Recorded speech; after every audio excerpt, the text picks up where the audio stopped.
Hey everyone, hope you're doing great. Welcome back to my channel.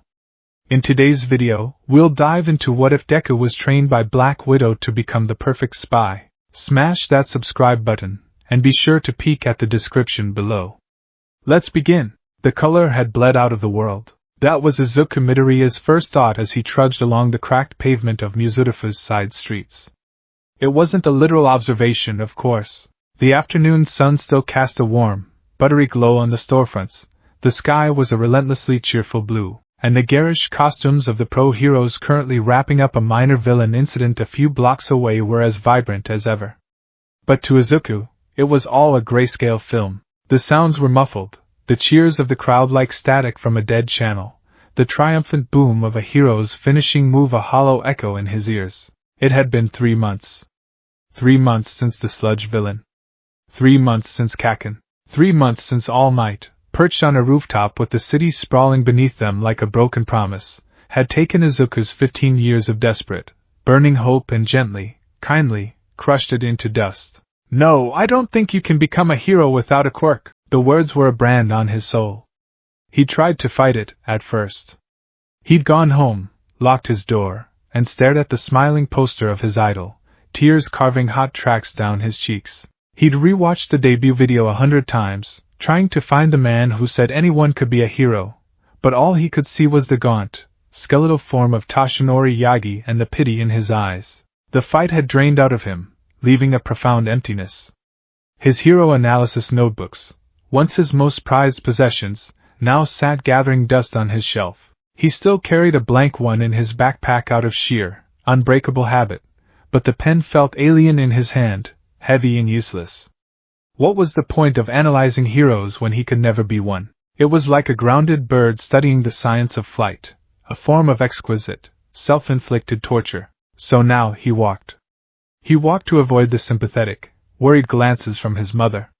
He walked to avoid the explosive, contemptuous glares of Katsuki Bakugo at school. He walked because putting one foot in front of the other was the only thing that felt real, the only task his mind and body could agree on. His route was aimless, a tangled thread winding through the familiar and the forgotten parts of the city. He passed the Takoba Municipal Beach Park, its shores still choked with rusted appliances and mountains of garbage.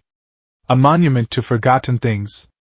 Izuku felt a grim kinship with it. It was on one of these walks, deep in a district of aging apartment complexes and quiet, sleepy businesses, that the first flicker of color returned to his world. It wasn't a bright, heroic red or a hopeful, sky blue.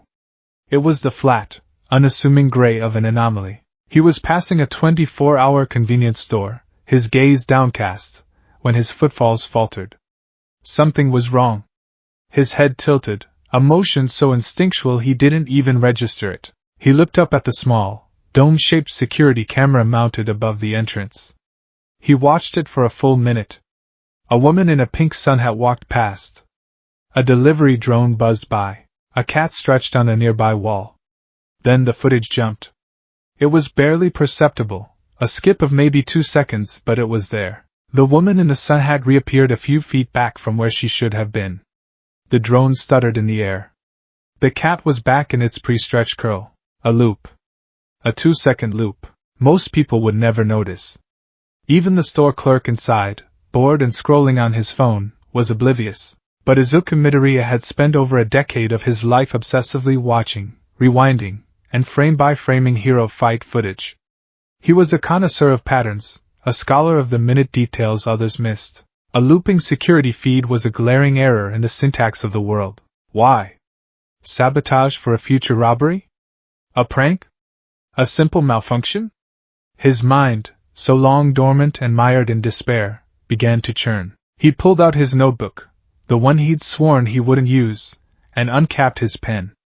The motion was as natural as breathing. Muzutafa District 4 Kashiwagi Street. Corner convenience store. Security camera, external, east-facing, on a 2.3-second loop. Time, 15:42. He felt a prickle of something. Not hope. Not excitement. Just the low, satisfying hum of a puzzle piece clicking into place. It was the first interesting thing that had happened in 94 days. He started walking again, but this time, with a purpose. He wasn't just aimlessly moving, he was scanning. His eyes, once glued to the pavement, now swept across rooftops, into alleyways, and over the faces in the sparse crowd. He was looking for other things that were out of place, and he found them. 2 days later, a trash can on a quiet residential street had been moved. It was a minor thing, shifted 6 inches to the left of the faded paint square that marked its proper place. But it was a street he walked every day. He knew that spot. It was always perfectly aligned. He watched from a distance and an hour later saw a man in a nondescript business suit walk past, drop a newspaper into the can without breaking stride, and continue on. 10 minutes after that, a woman on a bicycle casually rode by, reached into the can, and pulled the same paper out. A dead drop. The kind of thing he'd only read about in pre-Quirk spy novels. District 5 Elm Street. Municipal Trash Receptacle 281. Possible dead drop location. Note: trash pickup isn't for 3 more days. A week into his newfound obsession, he saw the glint. High up, on the edge of the abandoned Toho Steelworks building that overlooked a major intersection, a flash of light caught his eye. It wasn't the random reflection of the sun. It was precise, a focused pinpoint that vanished as quickly as it appeared. A lens.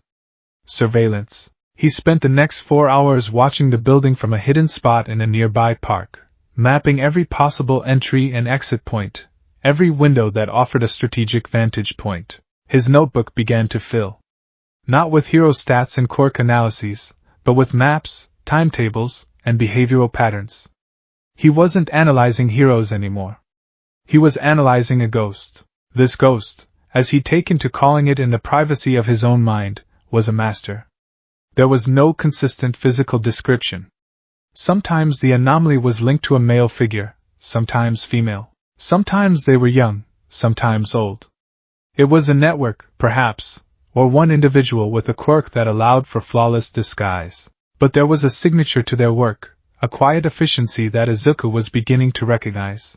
They left no footprints, no witnesses, no evidence beyond the subtle disturbances in the fabric of reality that only he seemed to notice. Whoever this ghost was, they were moving with a purpose Izuku couldn't yet fathom. They weren't a villain. There was no destruction, no theft, no chaos. They weren't a hero. There was no dramatic entrance, no public statement, no flashy costume. They were something else. Something that operated in the spaces between the loud, bombastic world of quirks. His walks grew longer, his gaze sharper. The gray fog in his mind was receding, replaced by the thrill of the hunt. This was a problem he could solve. This ghost didn't care that he was quirkless. The rules of this game were observation, deduction, and patience. And Izuku Midoriya was a grandmaster at all 3. He started compiling his data, cross-referencing locations and times. A pattern emerged. The ghost's movements weren't random. They formed a loose, tightening spiral around the industrial sector on the edge of the city, a place of forgotten factories and decaying warehouses. The ghost was either based there or was closing in on a target within it. Izuku knew he was playing with fire. This was beyond hero watching. This was real. It was dangerous, but the alternative was to go back to the gray, to the emptiness, to the soul-crushing reality of his dreamless future. He couldn't. He wouldn't. For the first time since that day on the rooftop, he felt alive. From her perch in the rusted catwalks of the old Muzutafu canning factory, Natasha Romanoff watched the boy. He was the last thing she had expected. This world was a fever dream. A cacophony of color and noise and absurd, godlike powers treated with the casualness of a driver's license. When she had opened her eyes, not on Vormir, not in the Soul Stone, not in whatever afterlife she had vaguely imagined, but in a dirty alley in a city that screamed with a language both familiar and alien, her first instinct had been survival. She was a ghost, but not by choice. Her world was gone. Her family, her found family, was a universe away, safe because of a sacrifice she'd made that, in this reality, had never happened. The grief was a cold, dense stone in her chest. There was no mission, no ledger to balance, no one to save. For the first time in her life, Natasha Romanoff was utterly and completely alone, adrift in an ocean of the impossible. So, she fell back on her training. The Red Room had beaten everything out of her except for two things: the will to survive and the instinct to observe. She melted into the shadows of Muzurifu. She learned the language to fluency in weeks. She established a network of safe houses, Spartan, anonymous rooms paid for with cash she'd quietly liberated from a local Yakuza outfit. She built a new identity, a non-person named Now, and began to gather intelligence. She studied this world's power structure. The pro-heroes were the equivalent of her Avengers, public-facing, powerful, but bogged down by regulations and public opinion. The police were largely relegated to cleanup duty. The villains were disorganized, ranging from petty thieves with flashy but impractical quirks to whispers of a more significant, shadowy threat. It was all so loud, so messy. They fought with fists of fire and shouts of justice, leaving craters in the street, while the real wars, she knew, were always won in the quiet whispers and the stolen secrets. She had been in this world for 5 months, building her quiet existence, mapping the city's power dynamics, when her internal alarms began to trip. It started subtly.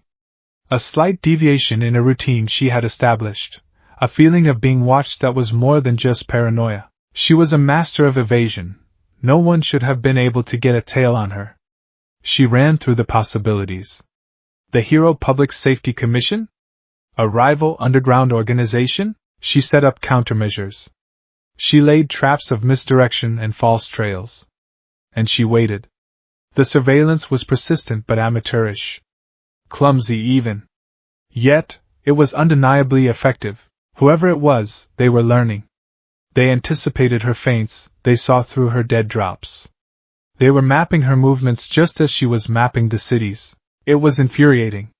And it was intriguing. Finally, she decided to unmask her shadow. She led them on a carefully orchestrated chase, a breadcrumb trail of solvable clues designed to lead them to a place of her choosing, a place where she controlled the environment completely. The abandoned canning factory. Now, she watched from the darkness above as her pursuers stepped through a broken window on the ground floor. It wasn't a team of government agents. It wasn't a shadowy villain. It was a boy. A child, really? Scrawny, with a wild mess of green-black hair and a face full of freckles. He wore a middle school uniform and clutched a worn notebook to his chest like a shield. He looked like he'd get knocked over by a strong gust of wind. This was her shadow. This trembling, unassuming kid? Natasha felt a flash of irritation, followed by a wave of cold curiosity. How could this boy, who radiated nervous energy like a faulty power generator, have possibly tracked a ghost? She watched him, her eyes adjusted to the gloom, as he moved through the cavernous space.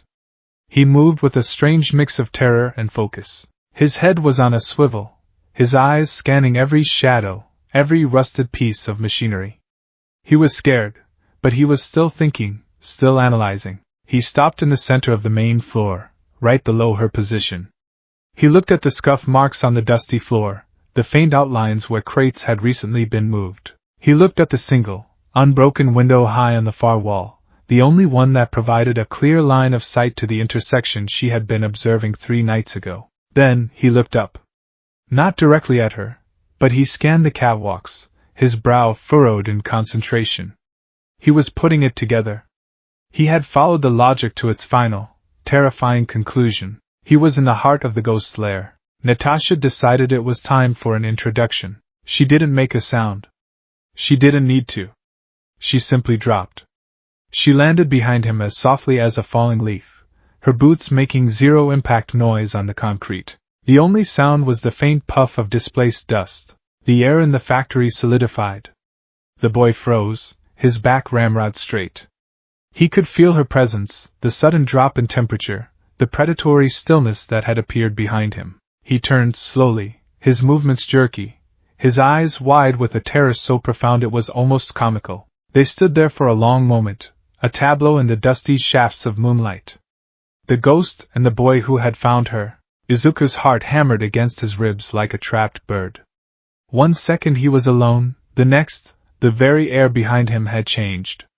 It was a pressure, a weight, a certainty of presence that defied the senses. He didn't hear her, he felt her. When he finally forced his trembling body to turn, the sight stole the breath from his lungs. She was normal. And that was the most terrifying thing about her. There was no costume, no outlandish support gear, no visible quirk. She wore simple, dark tactical pants and a fitted, gray long-sleeved shirt. Her hair was a practical, subdued red, tied back from a face that was a mask of calm neutrality. She was of average height, with a lean, athletic build that hinted at a dense, wiry strength. But it was her eyes. Her eyes were ancient. They were a chilling, clear green, and they watched him not with anger or surprise, but with the detached, assessing gaze of a biologist studying an interesting new specimen. This was the ghost. He knew it with an absolute, bone-deep certainty. His mind, which had been so sharp and clear moments before, dissolved into a static of pure panic. Run. Hide. Scream. But his feet were bolted to the floor.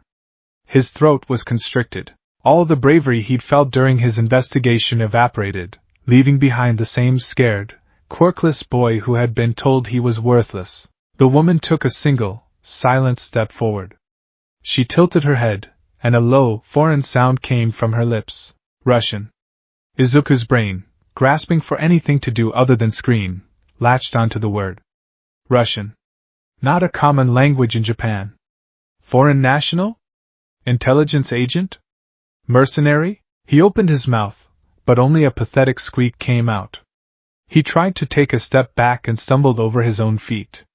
He flailed, his notebook flying from his grasp and skittering across the floor. In that moment of imbalance, she moved. It wasn't fast in the way All Might was fast. It was a blur of pure efficiency. In less than a second, she had closed the distance. One hand gently, almost casually, clamped down on his shoulder, arresting his fall. The other hand darted out and plucked his pen from his grasp as he fumbled for it. He found himself upright, disarmed, and completely under her control. She hadn't hurt him. She hadn't even been rough. But he had never felt so utterly, hopelessly outmatched. The sheer, impossible skill of it all short-circuited his fear. The panic was still there, a screaming engine in the back of his mind, but another, more familiar part of him took over. The analyst. The fanboy. The part of him that saw an incredible quirk and had to understand it. Words began to tumble out of his mouth, the nervous mumble that had been his lifelong companion. No quirk, or at least, not a visible one, he whispered, his eyes darting from her hand on his shoulder to her calm, unreadable face. Your stance, center of gravity is incredibly low. It's a fighting stance, but it's relaxed, prepared for anything. You didn't even brace for impact when you landed, which means your body is conditioned to an absurd degree to absorb shock. That's training, not a power. The woman's expression didn't change, but he thought he saw a flicker of something in her eyes. A micro-expression. He couldn't read it. Annoyance? Intrigue? He couldn't stop. The words were a torrent, a dam of suppressed obsession bursting forth. Your movements, there's no wasted energy. None. When I stumbled, you didn't just stop me, you used my own momentum to stabilize me. That's advanced CQC, maybe Krav Maga or Systema, but it's more fluid. You predicted my flail, you saw the trajectory of my pen before I even knew I was dropping it. Your situational awareness it's total. He gestured with a trembling hand toward her clothes. The material of your suit, it's not standard hero gear. No branding. It looks like a simple synthetic blend, but the way it moves, it's probably reinforced. Maybe a triple weave carbon fiber or something similar, designed for flexibility and impact resistance without the bulk of armor. He finally took a breath, his mind racing, connecting the dots he had been collecting for weeks. The Russian. The skill. The stealth. The lack of a quirk. You're not a pro-hero. You're not a villain. You're not from here, are you? The question hung in the dusty air, bold and terrified. He had just dissected the most dangerous person he had ever met to her face. His life was probably over. For the first time, the woman spoke in clear, unaccented Japanese. Her voice was low and steady, a blade wrapped in velvet. You tracked me. It wasn't a question. It was a statement of fact. The camera loop, the dead drop, the surveillance post. That was all you. Izuku could only manage a frantic nod, his whole body trembling. How? she asked, the single word carrying a weight that pressed down on him. I just noticed things, he stammered. The camera, the timing was off. The trash can, its position was wrong. The glint, it was too focused to be random. They were just little things, but there were so many of them. They made a pattern. Natasha's gaze intensified. She had operated in a world of gods and monsters, of super soldiers and technological geniuses. She had been hunted by the best intelligence agencies on her planet, and none of them had ever found her because a trash can was 6 inches out of place. She looked at the boy, really looked at him. She saw the fear, yes, it was radiating off him in waves. But beneath it, she saw a mind that was working at a phenomenal speed. He wasn't just observant, he was deductive. He didn't just see the data, he understood the story it told. He was quirkless, powerless, a non-entity in this superpowered society. A ghost in his own right. And he had found her. In that moment, Natasha Romanoff, the displaced Avenger, the ghost of Muzurifu, felt something she hadn't felt since she'd taken Clint's hand on Vormer. A flicker of purpose. Her whole life, she had been a weapon, forged and aimed by others. Nick Fury had aimed her at the world's threats.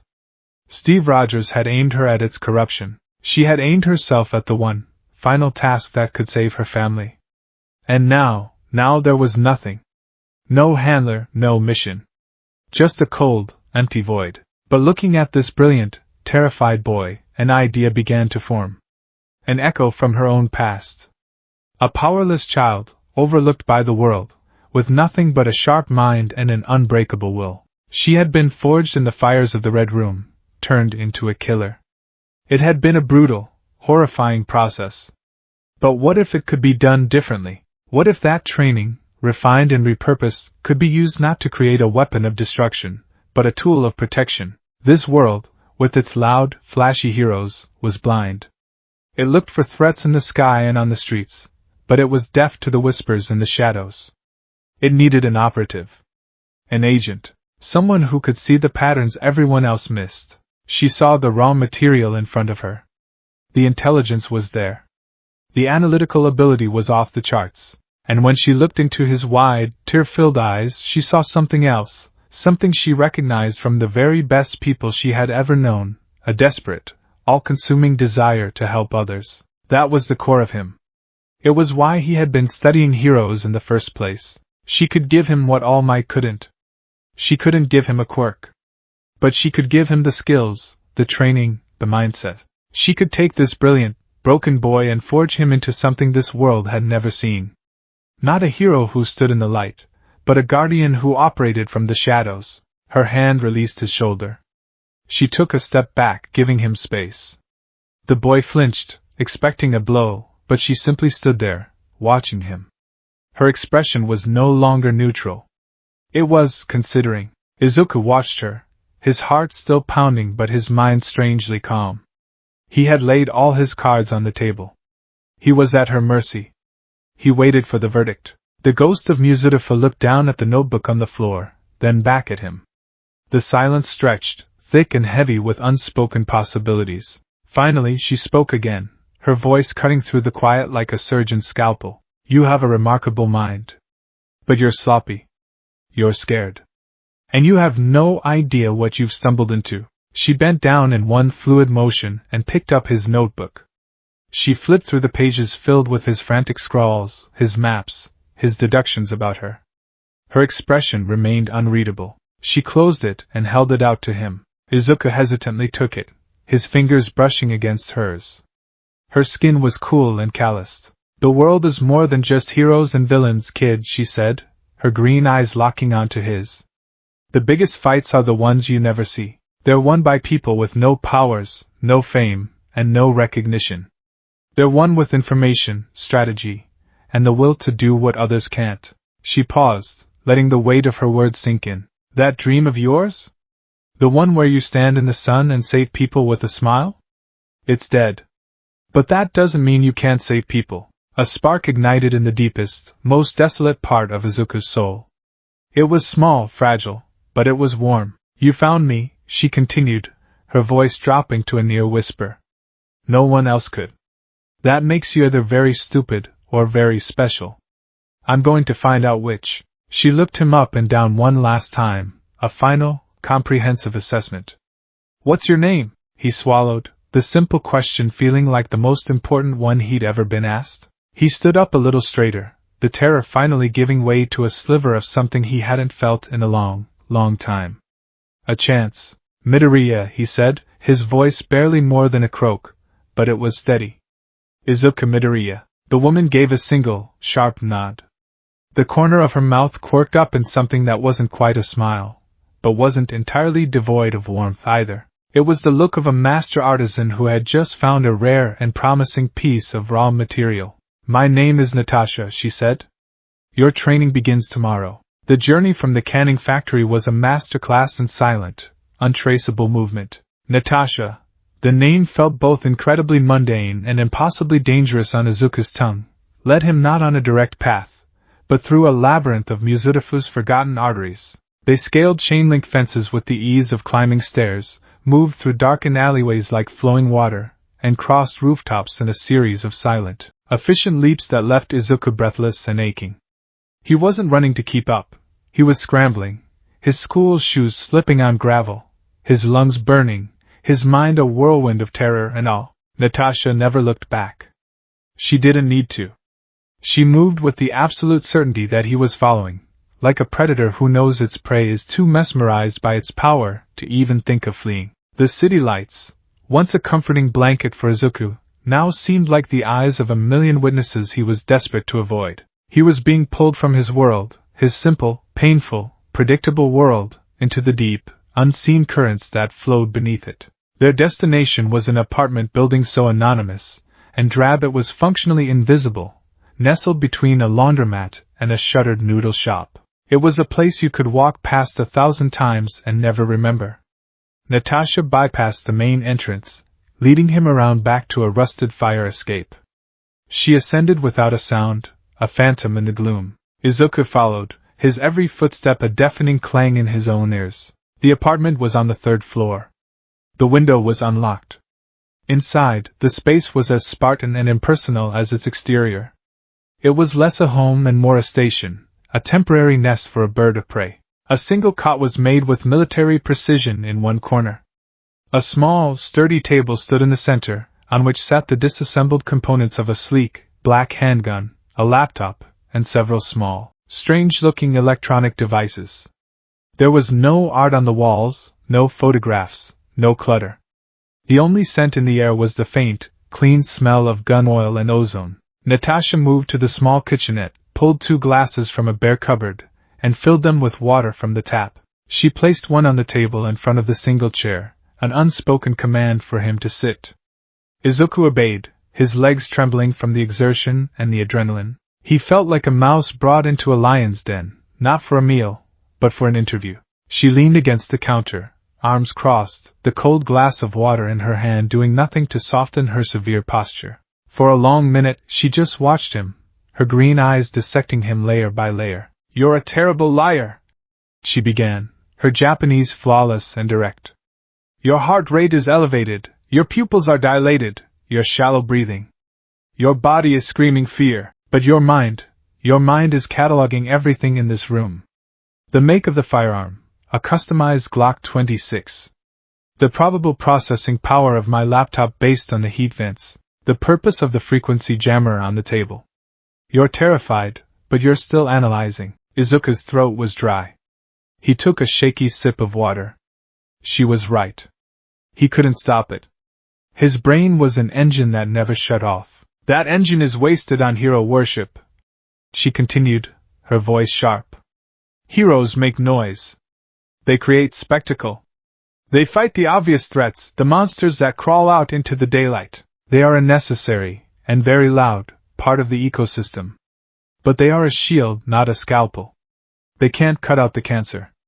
They can only block the punches. She pushed off the counter and began to pace, her movements contained and deliberate. In my world, the one I came from, we had people like that.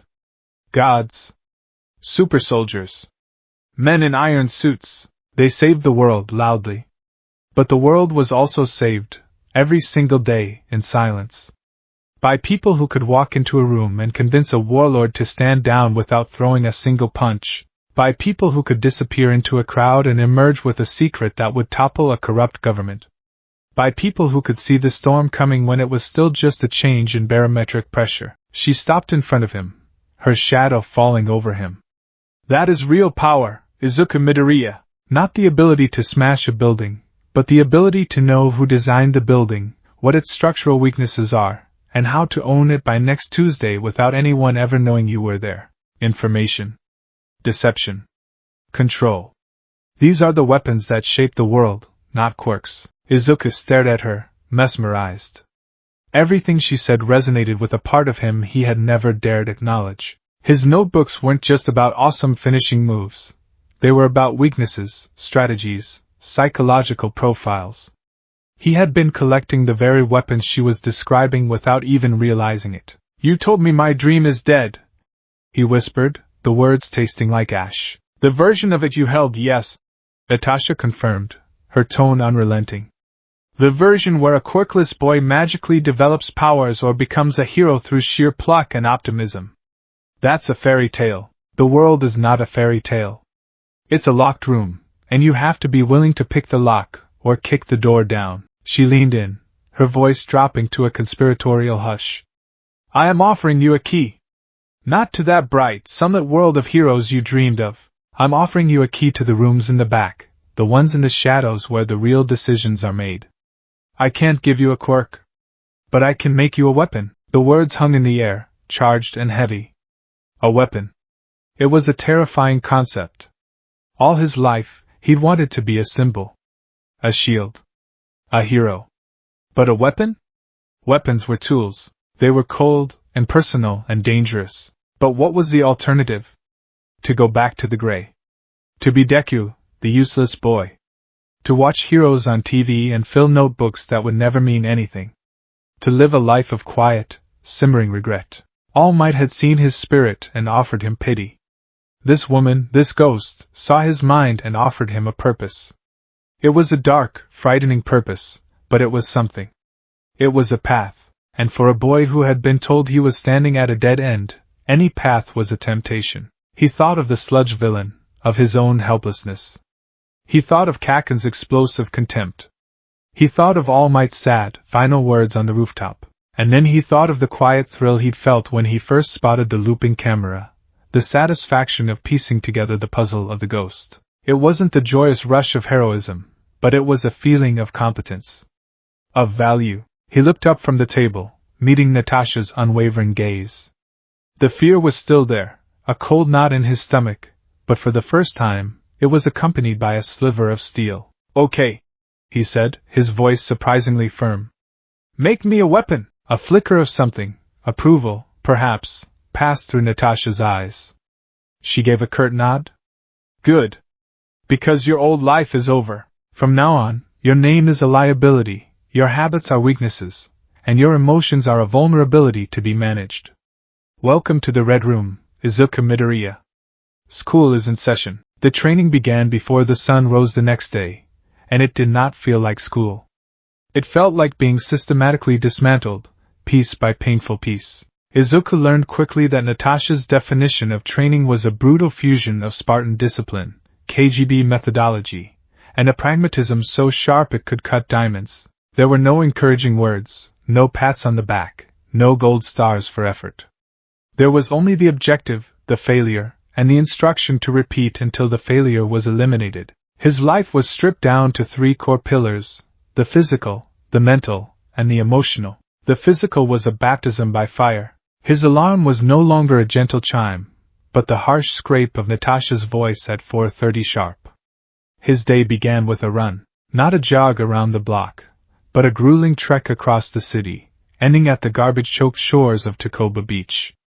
The first time, he threw up from exhaustion after 10 minutes. Natasha watched with an impassive expression, handed him a water bottle, and said, "Hydrate.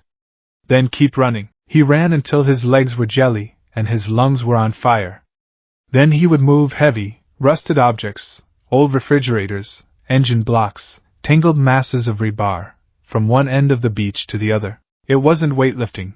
It was functional, awkward, real-world strength training. A villain won't present you with a perfectly balanced barbell, she'd stated flatly. You will move what needs to be moved. After the conditioning came the combat. In a secluded, dusty dojo she had rented under an assumed name, she began to deconstruct everything he thought he knew about fighting. His flailing, desperate attempt to save Kaken from the sludge villain was the first thing she broke down. You fought with emotion. You were loud. You announced your presence and your intentions, she critiqued, circling him like a shark. You were a target, not a threat. We are going to erase that. She didn't teach him a single, formal martial art. She taught him a language of violence, with dialects drawn from the most brutally effective systems on her world. From Krav Maga, he learned efficiency, eye gouges, throat strikes, groin kicks. There were no honor rules, no fair fights. The only goal was to neutralize the threat as quickly as possible. From Systema, he learned to control his breathing, to stay relaxed under pressure, to absorb and redirect force. He spent hours being thrown to the mats, learning how to fall without injury, how to move like a fluid instead of a solid. From Eskrima, he learned that everything was a weapon, his pen, his keys, a rolled-up magazine. Their sparring sessions were a litany of failures. He would launch a clumsy punch, and she would disappear from his line of sight, reappearing at his side with 2 fingers pressed against his carotid artery. You're dead, she would say, her voice devoid of emotion. He'd try a kick, she'd catch his leg, unbalance him, and have him in a joint lock before he could even register the pain. You're compromised. He collected bruises like stamps in a passport. Every muscle in his body screamed in protest. Some nights, he was so exhausted he could barely lift his chopsticks to eat the protein-rich, flavorless meals she prepared. But slowly, imperceptibly at first, he began to change. His clumsy movements gained a new economy. He learned to watch her hips, not her hands. He started to anticipate, to react. The first time he successfully blocked one of her strikes, the surprise was so great he immediately dropped his guard and she swept his legs out from under him. Don't celebrate, she chided from above him. Exploit the opening. The final piece of his physical training was pain. She would make him hold stress positions for agonizingly long periods. She submerged him in ice-cold water to teach him to control his body's shock response. Pain is just a signal, she explained, her voice a calm anchor in his sea of agony. It's data.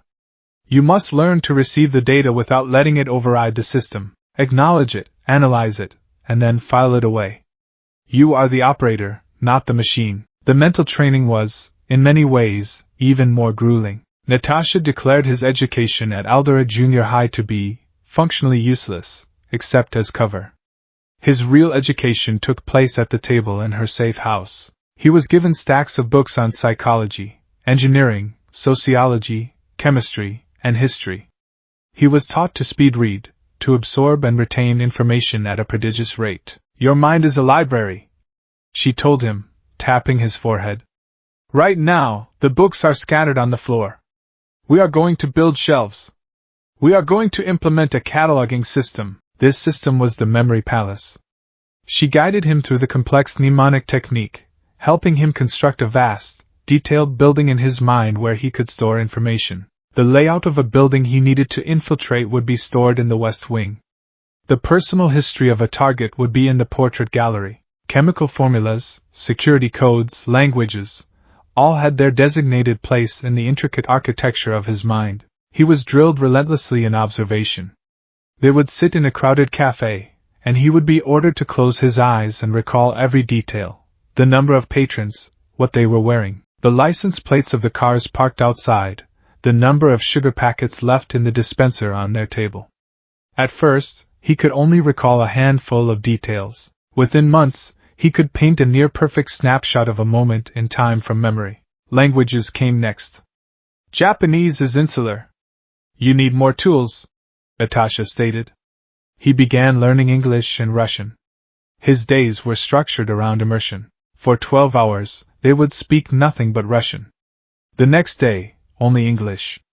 His natural talent for mimicry and his analytical mind made him a fast learner. The mumbling habit he'd had his whole life began to fade, replaced by a deliberate, measured way of speaking in 3 different languages. Deception was the capstone of his mental conditioning. He learned to control the micro-expressions on his face. He learned how to modulate his breathing and heart rate to beat a polygraph, a piece of technology Natasha had built from scavenged parts. They would have interrogation sessions where he had to maintain a cover story under her intense, soul-piercing questioning. The first time he successfully lied to her, a simple, meaningless lie about what he'd had for lunch, and she didn't catch it, he felt a strange, cold sense of victory. The emotional pillar was the most difficult, for it required him to go to war with his own nature. Izuku Midoriya was a creature of pure, unadulterated emotion. He cried when he was happy, sad, or frustrated. His face was an open book, broadcasting his every thought. Natasha identified this as his single greatest weakness. "Your emotions are an information leak," she told him during one particularly frustrating combat drill where his anger at failing had made him sloppy. "An enemy can read you, predict you, and manipulate you through them. You feel too much. We need to install a regulator." The training was cruel. She would push him until he broke, until the frustration and pain boiled over and tears welled in his eyes. The moment they did, she would stop everything. "Analyze it," she would command, her voice cold. "What is the physiological source of that feeling? Adrenaline? Cortisol? Acknowledge the chemical reaction. Now, control it. That surge of energy you're wasting on tears? Channel it. Convert it into focus. Your emotions are not your masters. They are a power source. You will learn to plug them into the systems that matter." He learned to wall off his heart. He built fortifications around the earnest, crying boy he used to be. The mumbling, a physical manifestation of his overthinking and anxiety, was the first casualty. Natasha would silence him with a sharp look or a single word. "Quiet." He learned that observation was silent. Analysis was silent. Action was silent. Words were tools, to be used with precision, not scattered like buckshot. The boy who had wanted nothing more than to be seen was learning how to become invisible. The boy who felt everything was learning how to feel nothing, or at least, how to present a convincing facsimile of it. The transformation was profound. He grew leaner, his muscles coiled springs of wiry strength beneath his school uniform. His freckled face, once open and hopeful, became a calm, watchful mask. His eyes, once wide with hero worship, now held a disturbing depth, constantly scanning, analyzing, assessing. After 10 months of this brutal, relentless reforging, Natasha decided it was time for his first field test. "There is a small-time Yakuza group, the Kaidogumi, operating out of the Port District," she announced one evening, pushing a file across the table. "They're involved in smuggling and extortion. Their leader is a man named Kenji Tanaka. His quirk is minor. He can make his knuckles as hard as steel. He's arrogant, sloppy, and relies on brute force." Izuku opened the file. It contained surveillance photos, a psychological profile, and a breakdown of the gang's known associates. "The hero authorities are aware of them, but they're too small to be a priority," Natasha continued. "However, I have reason to believe they are a new distribution hub for the drug trigger. I need to know their supply chain. Specifically, I need the name of their supplier and the date and location of the next shipment. This information will likely be in Tanaka's office at the back of the warehouse they use as a front." Izuku looked up from the file, his expression calm. A year ago, this would have sent him into a spiral of panic. Now, he simply processed the objective. "What are the rules of engagement?" "There are no rules," Natasha corrected him smoothly. "There is only the objective. You will obtain the information. You will not be detected. You will not engage anyone directly. This is an intelligence-gathering mission, not a fight. How you do it is up to you. You have 2 days to plan and execute. Go." For the next 48 hours, Izuku became a ghost. He didn't rush. He went to the Port District, not in the dead of night, but in the middle of the day, dressed in the shabby clothes of a dockworker's son. He watched the Kaidogumi's warehouse from a distance, memorizing guard patrols, delivery schedules, and shift changes. He noted the type of locks on the doors, the placement of the security cameras, laughably outdated, and the clear blind spot on the building's north side, near a stack of rusting shipping containers. He built a detailed map in his memory palace. He profiled the guards, noting one who smoked in the same spot every 2 hours like clockwork and another who was constantly distracted by his phone. He planned for contingencies. He planned for failure. His plan was simple, elegant, and relied on social engineering, not stealth. On the third night, he didn't approach the warehouse in black gear. He walked up to the front entrance wearing a cheap, slightly too large suit and carrying a briefcase. His hair was slicked back, and he wore a pair of non-prescription glasses. He had adopted the posture of a nervous, low-level corporate accountant, shoulders hunched, eyes downcast. He looked utterly harmless. The 2 guards at the door, bored and arrogant, straightened up, eyeing him with suspicion. "Can we help you?" one of them grunted. Izuku flinched, playing the part. "Why yes, sorry to bother you so late," he stammered, his voice pitched slightly higher. "I have a meeting with Mr. Tanaka. From the Otsuka Corporation." He named a legitimate, but obscure, accounting firm he knew the Yakuza sometimes used for money laundering. The guards exchanged a look. "He ain't expecting no one. It's about a discrepancy," Izuku said, wringing his hands. "A rather large one. My superiors insisted I deliver the report in person. They were very insistent." He let a note of genuine, practiced fear creep into his voice. Greed and curiosity warred with suspicion on the guards' faces. The idea of a large discrepancy was too juicy to ignore. One of them grunted and spoke into a radio. A moment later, a gruff voice crackled back, ordering them to let the money boy in. Izuku walked through the warehouse, his heart beating a steady, controlled rhythm. He was in the lion's den, but he was not the prey. He was the observer. He noted the number of men, the types of weapons they had, the crates of contraband stacked in the corners. All data, filed away in his palace. He was led to Tanaka's office, a messy room that smelled of stale cigarettes and cheap whiskey. Kenji Tanaka was a bull of a man, with a cheap suit and an expensive watch. He sneered at Izuku. "You better not be wasting my time, kid." "No, sir, of course not," Izuku said, bowing his head.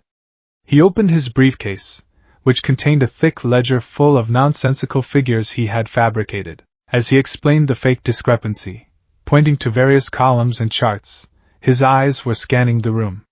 He saw it on the desk, partially covered by a stack of magazines, a shipping manifest. He could see the key details upside down. A ship name, the Sea Dragon. A date 3 days from now. A supplier code, HJS. That was it. That was the prize. Now for the exit. "As you can see, Mr. Tanaka," Izuku said, his voice trembling slightly, "the numbers from the third quarter are concerning. My recommendation is a full audit." Tanaka's eyes narrowed. The word audit was a lit fuse to men like him. "Get out," he snarled. "I'll talk to Otsuka myself." "We're done here." "Of course, sir." "My apologies," Izuku said, quickly packing his briefcase.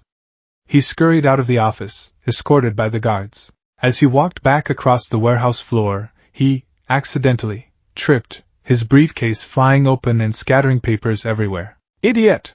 one of the guards yelled. As they bent to angrily shove the papers back into the case, Izuku's hand, moving with practiced speed, palmed a small, metallic disc from his sleeve and stuck it to the underside of a nearby steel support beam. A miniature audio bug. He was shoved out the front door and into the night. He didn't run. He walked at a brisk, nervous pace for 3 blocks before turning into an alley, his entire demeanor shifting. The slump in his shoulders vanished. The nervous energy dissipated, replaced by a cold, calm focus. He was no longer the accountant. He was the agent. He scaled the fire escape to a nearby rooftop, the same one he had used for his initial surveillance. He pulled out a small receiver and an earpiece. The audio from the bug was crisp and clear. He settled in to listen, to confirm, and to learn more. An hour later, back in the safe house, he stood before Natasha and recited the information. "Supplier is codenamed HJS. Shipment arrives in 3 days at Pier 4. The vessel's name is the Sea Dragon. I also have audio of Tanaka confirming the deal on the phone. The recording is encrypted and uploading to your server now." He finished and stood in silence, awaiting her verdict. Natasha was quiet for a long time, her eyes studying his face. He didn't squirm. He didn't fidget. He simply waited. Finally, she gave a single, sharp nod. The mission was a success. Your infiltration was clean, your exfiltration was effective. Your cover was convincing. It wasn't praise, not really. It was a simple statement of fact. But to Izuku, it was more validating than any trophy or medal. It was the thrill he'd been chasing, the quiet, profound satisfaction of a puzzle solved, of a mission accomplished through intellect and skill alone. He had faced down a Yakuza boss, unarmed and quirkless, and had walked away with everything he needed, leaving them none the wiser. He felt a genuine, unforced smile touch his lips for the first time in nearly a year. It wasn't the wide, sunny smile of Izuku Midoriya, the aspiring hero. It was a smaller, sharper, more dangerous thing. It was the smile of a weapon that had just discovered its own edge. The city was a grid of light and shadow, a sprawling circuit board of sleeping souls. From his vantage point on the rooftop of a rival corporation's building, Izuku Midoriya watched his target, the 57th floor of the Omnitech Tower. It was a fortress of glass and steel, its brightly lit penthouse office a beacon of corporate malfeasance. Tonight he was a thief, but he wasn't stealing money or jewels. He was stealing a secret. Nearly a year had passed since the day in the canning factory. A year of pain, exhaustion, and relentless, transformative pressure. The boy who had stumbled into that warehouse was a ghost, a shed skin left in the past. The person crouched on this rooftop was someone new, forged in the crucible of Natasha's teachings. He was no longer the scrawny, hunched child. The relentless training had stripped away every ounce of baby fat, replacing it with dense, wiry muscle. He moved not with the explosive power of a weightlifter, but with the fluid, controlled grace of a gymnast or a predator. His posture was perfect, his default expression a mask of calm neutrality. The frantic energy that had once defined him was now a tightly coiled spring, held in reserve, ready to be deployed with lethal precision. He checked the gears strapped to his dark, civilian-style cargo pants and form-fitting jacket. It was all custom-made, designed by Natasha and assembled by him from parts sourced from the city's electronic junkyards and black markets.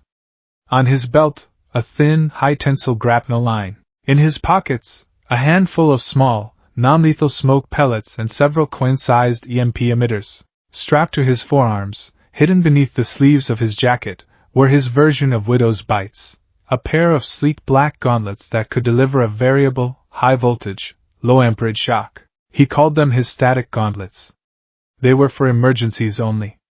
A spy who has to fight has already failed the mission. His target was Kenta Ebina, an executive at Omnitech who was selling advanced support gear schematics to a villainous syndicate. The proof was on a secure data drive kept in a biometric safe in his penthouse office. The hero authorities couldn't touch him without a warrant, and they couldn't get a warrant without evidence. It was a classic catch-22. Izuku was the solution. Status. Natasha's voice, calm and clear, sounded in the custom-built micro-earpiece settled in his ear. Rooftop opposite the target. All quiet. Preparing for insertion. Izuku replied, his own voice a low, steady murmur. The frantic mumbling of his past was a distant memory, beaten out of him by months of rigorous mental discipline. Security patrol, West Corridor, is 3 minutes from your entry point. You have a 90-second window. Do not be late. Understood. Izuku took a final look at the 200-meter gap between the buildings. He backed up to the far edge of the roof, broke into a controlled sprint, and launched himself into the abyss. For a heart-stopping second, he was suspended in the night air, the city a dizzying kaleidoscope below. He fired his grapnel line. The magnetic hook shot out, connecting to the steel frame of the Omnitech Tower's maintenance terrace with a soft thunk. He swung in a wide, breathtaking arc, his body a pendulum against the glittering skyline. He landed as Natasha had taught him, absorbing the impact through his legs, rolling into a crouch without a sound. He was on the terrace. Phase 1 complete. The door to the office was maglocked. Child's play. He pulled a small device from his belt, a scrambler of his own design, and placed it over the card reader. He keyed in a code, and the device began to cycle through frequencies. After 10 seconds, the light on the lock blinked from red to green with a soft click. He slipped inside, the door whispering shut behind him. The office was palatial, a monument to corporate ego. Floor-to-ceiling windows offered a panoramic view of Mizudafu. A large mahogany desk sat in the center, and against the far wall was the safe. He moved with a practiced economy of motion, his footsteps silent on the plush carpet. He approached the desk, his eyes scanning for any hidden sensors or traps. His primary obstacle was the security camera in the corner, its single red eye a silent sentinel. He pulled out a small, flat disc and, with a flick of his wrist, tossed it with perfect accuracy. It stuck to the wall just below the camera. He tapped a command on his wrist-mounted controller. The camera's feed, now routed through his device, began to play a continuous 10-second loop of the empty, silent office. He was now invisible. He knelt before the safe. It was a top-of-the-line model with a biometric fingerprint scanner and a digital keypad.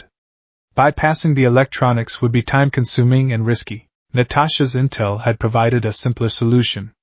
Ebino was an arrogant man, and arrogant men had patterns. Izuku pulled on a pair of thin, latex gloves and uncapped a small vial of fine, iridescent powder. He gently blew the powder across the keypad. Under the beam of a small UV light, a constellation of fingerprints glowed. Most were smudged, but 4 digits were significantly brighter and clearer, indicating recent and repeated use. 2580. Now he just needed the order. Based on Ebina's psychological profile, a man obsessed with his own rise to power, he'd likely use a significant date. His promotion? Too obvious. His birthday? Too sentimental. The date he founded the company. Izuku had memorized it from his file. 2-5-8-0. 0-8-2-5. 8-2-5-0. He tried the date of the company's founding, August 25th, 0-8-2-5. A soft beep, and the keypad flashed green. Now for the biometrics. This required a cruder, but no less effective, solution. Izuku moved to the mahogany desk. Ebina was a drinker. On the corner of the desk sat a crystal glass of scotch. Izuku carefully lifted it, the UV light revealing a perfect, greasy thumbprint on its curved surface. He took out a small square of specialized gelatin and carefully pressed it against the print, lifting a perfect replica. It was a classic technique, but classics were classic for a reason. He pressed the gelatin mold to the scanner. There was a heavy clunk as the safe's bolts retracted. He opened the heavy door and found the data drive, a small, silver stick, sitting in a velvet-lined case. He swapped it with the identical dummy drive he'd brought, one that would wipe itself and fry the port if anyone tried to access it. He closed the safe, reset the lock, and wiped the keypad and glass clean. He retrieved the camera looper on his way out, leaving the office exactly as he had found it. Total time from entry to exit, 84 seconds.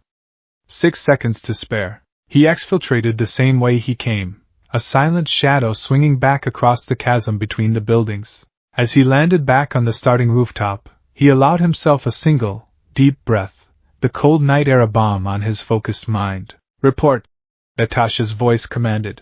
Objective secured. No alarms, no witnesses. I am clean. There was a pause on the other end. When Natasha spoke again, her voice held a rare, almost imperceptible note of approval. Good. Come home. Home was a rotating network of a half-dozen anonymous safe houses scattered across the city. Tonight, it was a small, sparsely furnished apartment above a 24-hour bookstore. When Izuku arrived, Natasha was already there, cleaning the same Glock 26 he'd seen on their first night. The pieces were laid out on a clean oilcloth, her movements precise and practiced. He placed the data drive on the table. She didn't look at it. Her evaluation was of him, not the objective. She scanned him from head to toe, checking for injury, for any sign of compromise. Your heart rate peaked at 140 during the swing, she stated, not looking up from the firearm. But it stabilized to 85 within 10 seconds of landing. Adrenaline control is improving. The initial jump is still a weak point, Izuku critiqued himself. There's a moment of hesitation. It cost me half a second. We'll work on it, she said simply. It was her version of a compliment, an acknowledgement that his performance was good enough to merit further refinement. Izuku went to his designated corner of the small apartment. This space was his. It was a stark contrast to his childhood bedroom back at his mother's apartment, which he still lived in as his official cover. That room was a shrine to All Might, a colorful explosion of hope and dreams. This space was a monastery of Spartan function. A simple sleeping mat was rolled up in the corner. A small, clear area of the floor was marked with tape for his daily katas and conditioning exercises. On a small, makeshift desk sat his laptop, its screen filled with lines of code and encrypted schematics for his gear. He began the methodical process of cleaning and maintaining his equipment, his movements mirroring Natasha's. They worked in comfortable, professional silence. This was their routine, their strange version of domesticity. Teacher and student. Handler and agent. A broken soldier from another world and a broken boy from this one, finding a shared purpose in the shadows. After several minutes, Natasha broke the silence. The files on this drive, once decrypted, will be delivered anonymously to a contact I have in the Hero Specialized Police Force. Ebina will be arrested by morning. A threat has been neutralized without a single punch thrown or a single hero name shouted. Understand what you did tonight, Izuku. You saved lives. The faulty support gear Ebina was selling would have failed in the field, costing heroes their lives.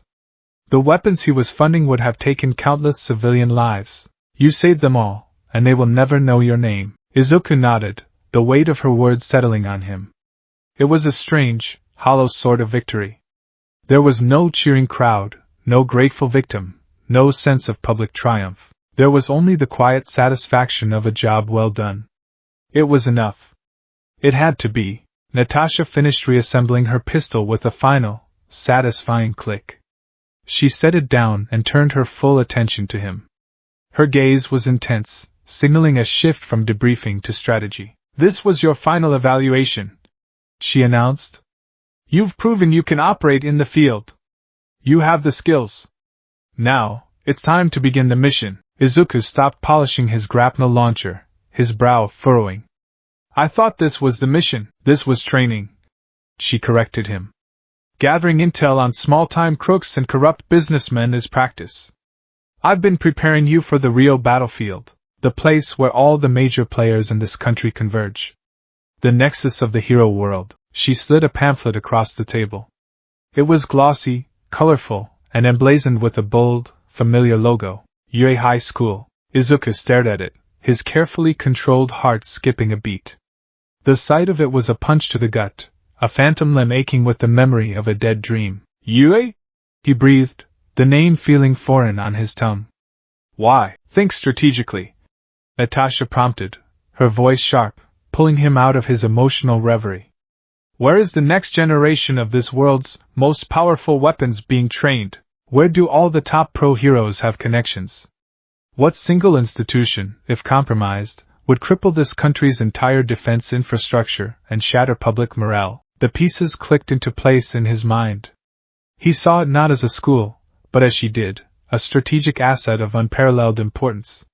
It was a fortress, a symbol, and a massive, glowing target. It's the heart of the hero world, Izuku concluded, his voice low. Exactly, Natasha confirmed. And to protect society from the threats it doesn't even see coming, we need an asset on the inside. We need eyes and ears in those halls, someone who can move unnoticed, who can listen to the whispers in the corridors, who can identify threats before they manifest. The Hero Public Safety Commission has their own people, I'm sure, but they're part of the system. They're blind to its inherent flaws. We will be independent. She leaned forward, her green eyes boring into his. Your mission, should you choose to accept it, is to infiltrate Yue High School. You will get into the hero course. You will not be there to make friends or to win the sports festival. You will be there to gather information, to build profiles on every student and faculty member, to be my silent guardian on the inside. You are not a spy against the heroes. You are a failsafe for them. Izuku's mind was reeling. Yue. The place he had been told he could never enter. The hallowed ground he was unworthy of. Now it was being presented to him not as a dream, but as a duty. A mission. He would walk those sacred halls not as an aspiring hero, but as a ghost. The irony was so thick it was almost suffocating. He wanted to laugh. He wanted to cry. He did neither. He simply processed the objective. The entrance exam is in 2 months, Izuku said, his mind already shifting into planning mode. It's notoriously difficult, focused on combat applications of quirks. How do I pass a test like that? We will devise a strategy, Natasha said with absolute confidence. The test has rules. It has parameters. It has exploits. We will find them. You won't outmuscle the competition. You will outthink them. He looked down at the pamphlet, at the smiling image of All Might welcoming a new class of students. For a decade, that image had represented an impossible pinnacle. Now, it was just the gateway to a battlefield. A flicker of the old pain, the old yearning, surfaced. Could he do it? Could he walk among those bright, powerful, chosen students, knowing he was a lie? Knowing his only purpose was to use and observe them? Natasha seemed to read his thoughts. This will be the most difficult part of your training, she said, her voice softening almost imperceptibly. You will have to live a double life. You will have to pretend to be someone you are not, surrounded by everything you ever wanted to be. Can you handle that? Izuku thought of Bakugo. He thought of the years of torment, the explosive rage, the casual cruelty. He thought of the nickname that had been burned into his identity. Deku. The useless one. The one who can't do anything. A cold, hard resolve solidified in his chest. For years, that name had been a cage. But Natasha had taught him that any cage could be turned into a weapon. A name was just a tool. A label. And labels were a form of camouflage. There's something you should know, Izuku said, looking up from the pamphlet, his eyes clear and focused. My childhood acquaintance. The one I told you about. Bakugo. He will be at the exam. He gave me a nickname when we were children. Deku. Natasha raised an eyebrow. What does it mean? It's a play on my name. It means one who can't do anything. Useless. He said the word without flinching, a clinical diagnosis of an old wound. He'll use it. Everyone from my school will use it. They will all see me as worthless. A reputation for being useless is the perfect cover for an agent, Natasha noted, a hint of a predatory smile touching her lips. It's a cloak of invisibility. Let them underestimate you. It will be their undoing. Izuku nodded slowly, the final piece of his new identity clicking into place. He would not run from the name. He would not hide from it. He would embrace it.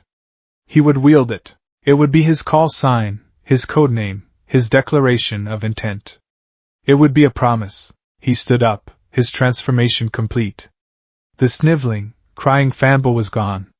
The cold, efficient operative was here. But now, he had a mission that merged the two halves of his soul, the analytical spy and the boy who desperately wanted to save people. He would do it from the shadows, with skills forged in darkness, but the goal was the same. He looked at Natasha, a silent compact passing between them. They were two ghosts, haunting a world that wasn't theirs, bound by a shared purpose. He can call me Deku, Izuku said, his voice quiet but filled with a cold, unshakable confidence. To Kaken, it meant useless. He picked up the Yui pamphlet, his knuckles white. To them, it'll mean they never saw me coming. The gates of Yui High School were not just structures of metal and concrete. They were a monument to a dream. They loomed over the approaching crowds of students, a colossal archway to a promised land. To the thousands of hopefuls swarming the entrance, they represented the first step towards fame, glory, and a life of heroism. For 10 years, Izuku Midoriya had been one of them in spirit, staring at pictures of these gates with a hopeless, burning ache in his chest.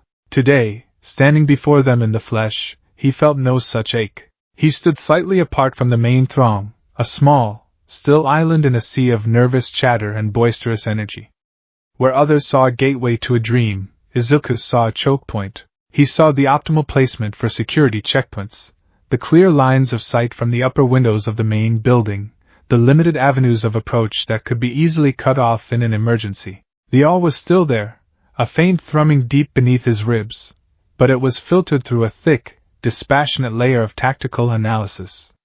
It was a beautiful building. It was also a fortress. His posture was neutral, his expression placid.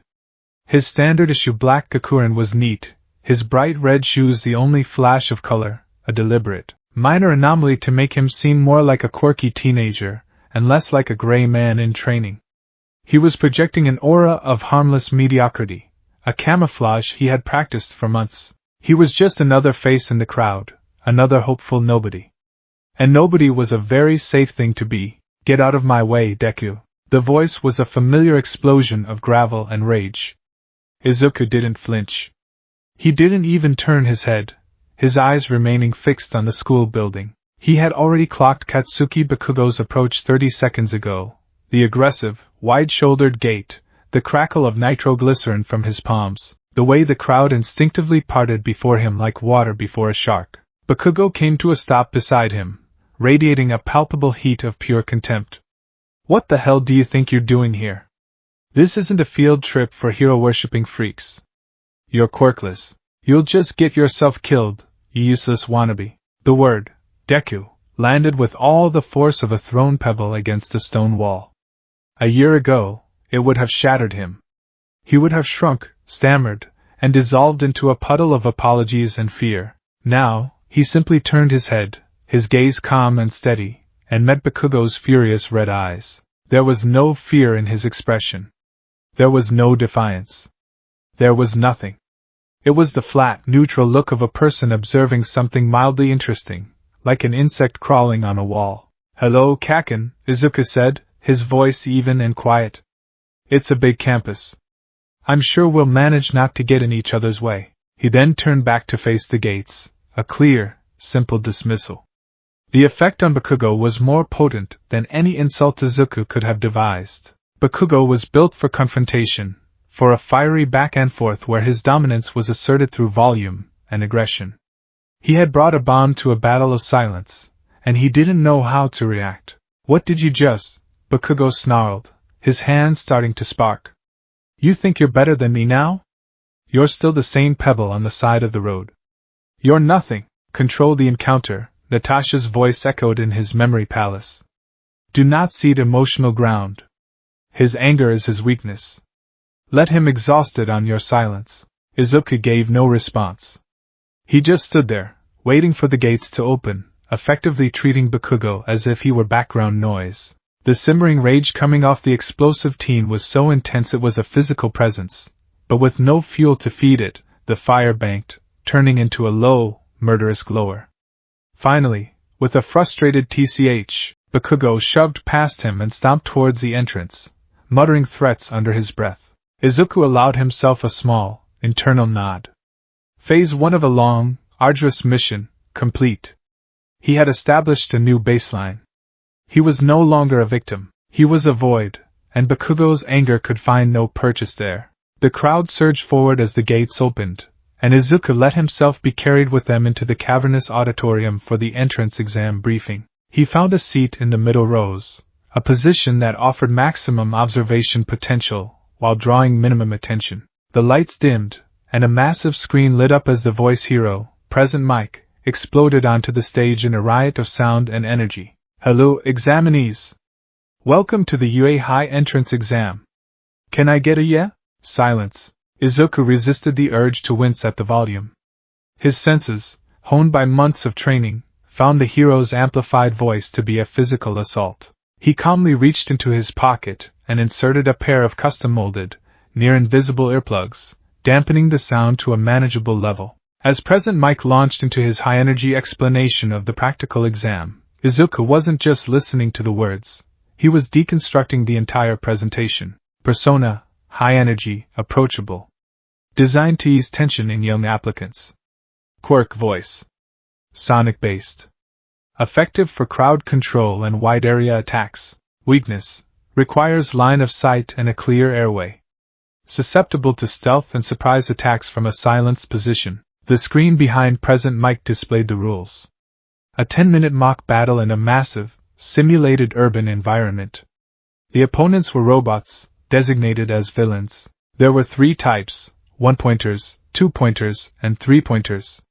The goal was simple, destroy as many as possible to rack up points. Izuku's eyes scanned the schematics of the robots as they flashed on screen. He wasn't looking at them as targets to be smashed. He was looking at them as machines to be broken. One pointer, bipedal, light armor, appears to be the standard grunt. Likely relies on overwhelming numbers. Weak points visible at the leg and arm joints. Two-pointer, quadrupedal, faster, medium armor. Probably acts as a scout or flanking unit. Main sensor array is a large, exposed optical unit on its head. Three-pointer, tank-like treads, heavy armor plating. The main threat. Slower, but armed with projectile weapons. Note the exposed heat vents on the rear chassis. This was the core of the plan he and Natasha had spent the last 2 months meticulously crafting. They had researched every available piece of data on past year exams. They knew the format was always a variation on this theme. While every other student in the room was strategizing how to apply their destructive quirks, Izuku and Natasha had spent their time building a strategy of sabotage. A boy with neat, dark blue hair and glasses stood up abruptly from the front rows. "Excuse me, sir. A question, if I may," he called out, his voice sharp and formal. "On the printout provided, there are 4 types of villains listed, not 3. If this is a misprint, it is a great disservice to the reputation of Japan's top hero academy." He then swiveled, his arm chopping through the air to point directly at Izuku. "And you, with the messy hair. You have been muttering to yourself this entire time. It is distracting and disrespectful. If you are not taking this exam seriously, then I suggest you leave." A spotlight seemed to fall on Izuku. Hundreds of heads turned to stare. The old Izuku would have died of shame. The new Izuku simply blinked, his expression unchanging. He had been so deep in his analysis that a fragment of his old habit had surfaced. He'd used it as part of his cover, but this Ida character was more observant than most. He logged the information away. Tenya Ida, quirk likely engine-related based on leg shape. Highly observant, rigid personality. Adherence to rules is a potential strength, and a potential weakness. Present Mike just grinned. All right, examinee 7111. Thanks for the catch. The 4th villain type is the zero-pointer. It's an arena trap, a massive obstacle to be avoided. It's worth 0 points, so there's no reason to engage. Think of it like a thwomp from Super Mario. The blue-haired boy bowed stiffly and sat down. The attention shifted away from Izuku as quickly as it had come. He was once again invisible. He gave a subtle, silent sigh of relief. His control was good, but it wasn't perfect. He couldn't afford another slip-up. Battle Center B was a sprawling, artificial cityscape. Towering skyscrapers, residential blocks, and winding streets created a complex, 3-dimensional battlefield. Izuku stood before the massive gates, surrounded by the other examinees assigned to his zone. The air was thick with tension and the thrum of quirks being powered up. A girl with pink skin and horns bounced on her feet, dissolving a small rock in her acid-touch hands. A boy with multiple arms stretched them out, cracking his many knuckles. And there, a few yards away, was the kind-faced girl with the round cheeks he had noticed on the way in. She was taking deep, calming breaths. Quirk unknown. Appears to be nervous, but focused. Present mixed voice boomed from unseen speakers. And start. A moment of confused silence fell over the group. What's wrong? The hero's voice taunted. There's no countdown in a real fight. Go, go, go. The realization hit, and the students exploded into motion, a tidal wave of quirks and ambition pouring into the city. All except Izuku. He remained at the starting line, taking a single, deep, calming breath, just as Natasha had taught him. Let the herd rush ahead. Let them announce their presence, and draw the enemy's attention. The real predators wait for the chaos to create opportunities. He counted to 5, then broke into a steady, ground-eating run, his movements efficient and silent. He veered away from the main thoroughfare where the sounds of explosions and combat were already echoing. He slipped into a narrow side alley, a path most of the powerhouse quirks would find too constraining. He didn't have to wait long. A one-pointer, drawn by the distant noise, rounded the corner. Its single red optical sensor swiveled and locked onto him. It charged, its metal feet clanging on the asphalt. It was faster than he'd anticipated. Izuku didn't try to meet it head-on. He ran towards it then, at the last second, planted his foot on a dumpster, and used it to launch himself up and over the robot's clumsy, swiping arm. He landed silently behind it. He had a 2-second window before its torso could rotate. He ignored the armor plating. His target was the maintenance hatch at the back of its knee joint, a small, recessed panel he had identified on the schematic. He jammed the tips of a specially reinforced multi-tool into the seam and pried.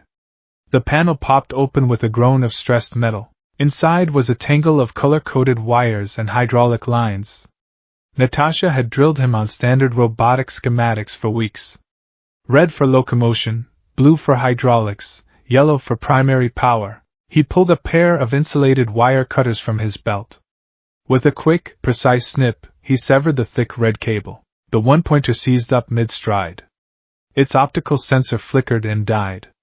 It stood frozen, a 1-ton statue. Izuku was already moving, melting back into the shadows of the alley. Villain points 1. It wasn't glamorous. It wasn't explosive. But it was effective.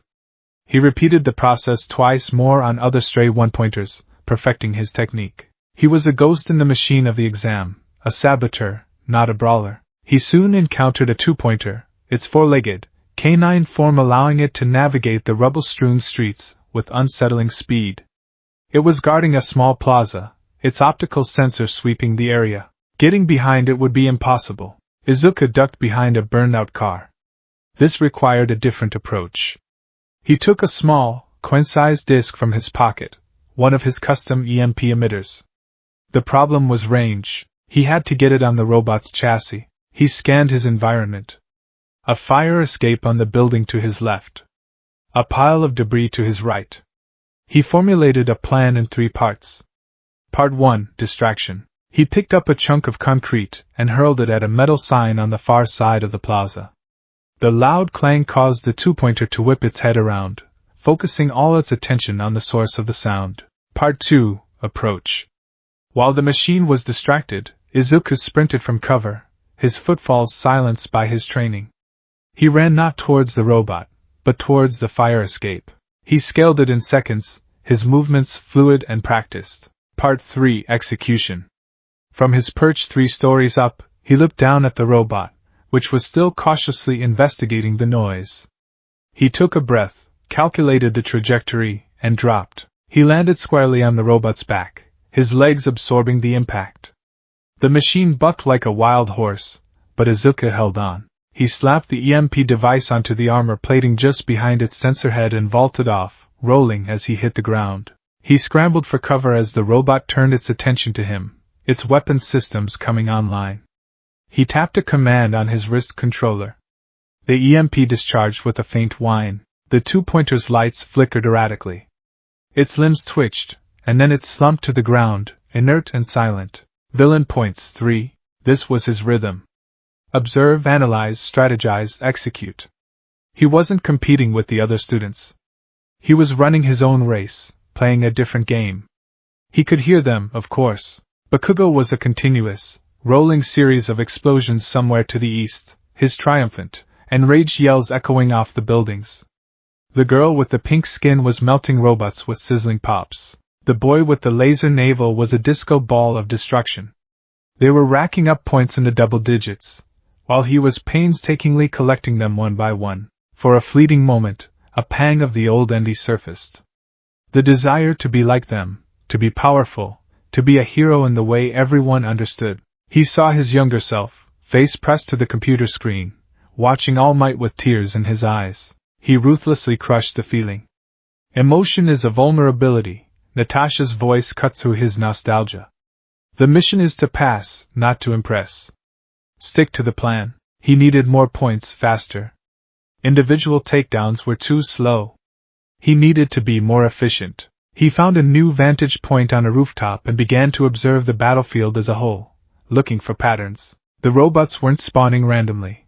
They were emerging from specific, larger alleyways, following predictable patrol routes. He found what he was looking for, a narrow, 4-way intersection, a natural choke point. He spent 2 precious minutes setting his trap. He used debris to subtly alter the flow of the street, creating a funnel. Then, he waited. A three-pointer rumbled into view from the north, its heavy treads chewing up the asphalt. From the west, a pair of one-pointers marched in perfect sync. Izuku revealed himself for a calculated second, a flash of movement at the center of the intersection, before disappearing into a doorway. It was enough. All three robots altered their course, their programming identifying him as a primary target. They converged on the intersection. The three-pointer was too wide, the one-pointers too focused on their target. They collided in a screeching, grinding tangle of metal. The three-pointer's treads locked up with the legs of one of the grunts, while the other crashed into its side, unbalancing it. They were a helpless, struggling pile of machinery. Izuku emerged from the doorway, his multi-tool and wire cutters in hand. He moved like a surgeon, disabling them one by one, their systems shutting down with a series of quiet clicks and hisses. Villain points, 8. He felt a cold, sharp thrill of victory. This was the essence of Natasha's teachings. Not power, but control. Not strength, but strategy. It was then that the ground began to shake. It started as a low, deep rumble that vibrated through the soles of his shoes. Then it grew, the tremors becoming violent, shaking dust from the buildings. A collective gasp rose from the examinees across the city. On the far end of the main street, a colossal shadow fell over the skyscrapers. The zero-pointer. Izuku's first thought was that President Mike had been underselling it. Massive wasn't the word. It was titanic. A green and silver behemoth of a machine that was taller than most of the buildings. Its single, glowing red eye scanned the battlefield, and its huge, tank-like arms swiped casually, demolishing the top floors of a skyscraper and sending a shower of concrete and glass raining down on the street below. Its purpose was immediately clear. It was a force of nature, an insurmountable obstacle designed to inspire terror and force a retreat. And it worked. The students, who had been fighting with such bravado moments before, turned and ran. The air filled with screams of panic. The sound of explosions and combat ceased, replaced by the stampede of fleeing teenagers and the thunderous, earth-shaking footsteps of the approaching giant. 7 minutes down, 3 to go. President Mick's voice chirped, an absurdly cheerful soundtrack to the unfolding apocalypse. It was the logical thing to do. The robot was worth 0 points. Engaging it was pointless and dangerous. Izuku's own training screamed at him to fade back, to find a different route, to preserve himself and continue the mission. He was about to do just that when he heard a cry. It was a small sound, nearly lost in the cacophony of destruction, but his heightened senses caught it. He looked towards the source of the sound, down the street at the feet of the advancing colossus, and he saw her. It was the round-cheeked girl. Uraraka Achiko. She was trapped, her leg pinned beneath a huge slab of fallen concrete from the building the robot had just struck. She was struggling, her face pale with pain and terror, as the zero-pointer's shadow loomed over her, its next footstep set to land right where she was. In that instant, the mission, the plan, Natasha's cold logic, it all shattered. The carefully constructed walls of the spy, the agent, the weapon, crumbled to dust, and the thing at the core of him, the thing that had driven him since he was 4 years old, flared to life with the intensity of a dying star. She's in trouble. That was the only thought in his mind. It wasn't a strategic assessment. It was a primal, heroic imperative. He didn't hesitate. He broke from his cover and sprinted, not away from the danger, but directly towards it, running against the tide of fleeing students. "What is that kid doing?" he heard someone shout. "It's suicide," yelled another. He ignored them. His mind, now free from the shock, kicked into overdrive, but it was no longer the cold, detached mind of the spy. It was the frantic, brilliant mind of the analyst, supercharged with adrenaline and a desperate need to save. Objective: save the girl. Obstacle: 100-ton robot. Time limit: approximately 8 seconds until impact. He couldn't fight it. He couldn't lift the rubble. He couldn't outrun the footstep.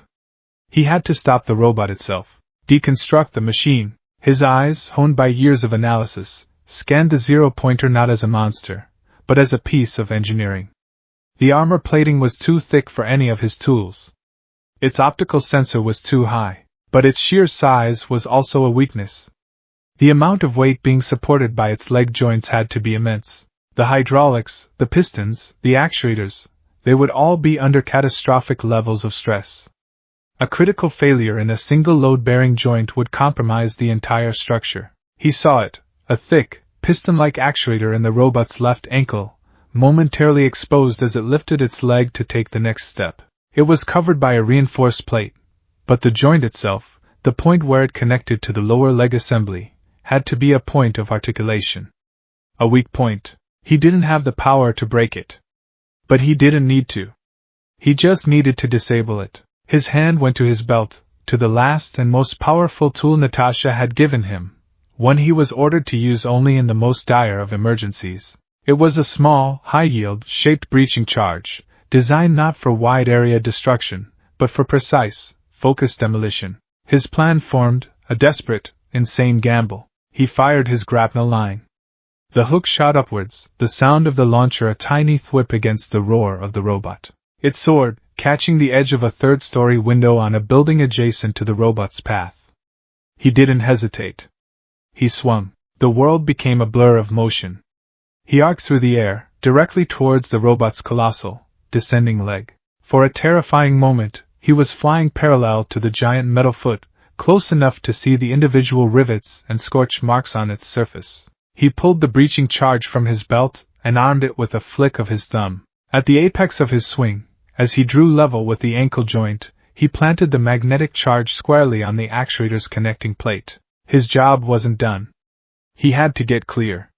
Using his momentum, he pushed off the robot's leg, detaching his grapnel line in midair. He twisted his body, absorbing the impact as he landed hard on the asphalt, rolling to bleed off the momentum. He scrambled to his feet, ignoring the searing pain in his shoulder from the rough landing, and thumbed the detonator. There was no grand, fiery explosion.